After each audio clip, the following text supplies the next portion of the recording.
புளிக்கும். இந்த காய் வந்து ரொம்ப புளிக்கும்.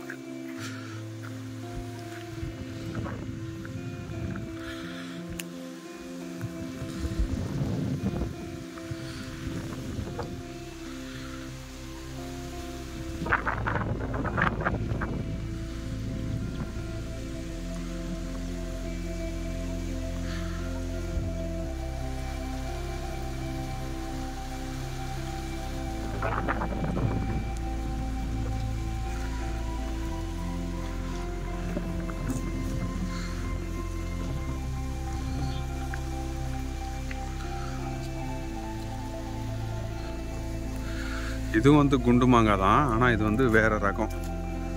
குண்டு மாங்காய் மாதிரியே இருக்கும், அப்படியே பார்த்தீங்கன்னா நீட்டு மாங்காய் மாதிரியே இருக்கும். பாருங்க சைஸ் பாருங்க, நல்லா பெருசாக இருக்கும், உள்ளங்கை சைஸ் இருக்கும். பழம் ரொம்ப இனிப்பாக இருக்கும், ஆனால் காய் ரொம்பவே புளிப்பாக இருக்கும். பாருங்க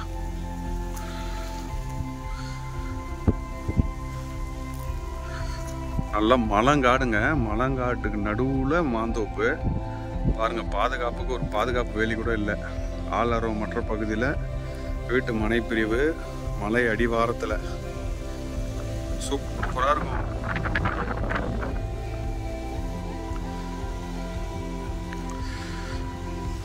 தோட்டத்துக்கு காவலாளி கூட இல்லை, ஏன்னா இந்த இடத்துல அந்த அளவுக்கு களவு போகாது.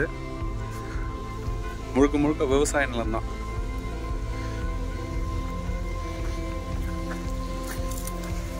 யாரோ மாங்காவை யாரோ பறிச்சிருக்காங்க, அது யாரும் எடுத்துகிட்டு போகிறது கூட ஆள் இல்லை. அப்படியே வெயிலுக்கு வெம்பி போச்சு பாருங்க.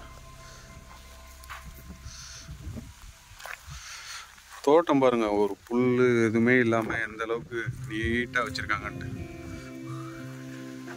இந்த மாமரத்தில் என்னன்னு தெரியல, ஒரே ஒரு காய் கூட இல்லை, காய்க்கல அந்த மாமரம்.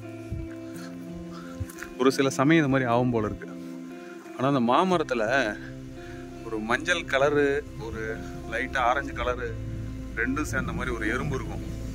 அந்த எறும்பு கடிச்சதுன்னு வச்சுங்க, அவ்வளோதான், அந்த அளவுக்கு பெயினாக இருக்கும். ஆனால் இந்த மாமரத்தில் தான் இவ்வளோ காய் பாருங்க, எப்படி ஒரு 20 கிலோக்கு மேலே இருக்கும்னு நினைக்கிறேன்.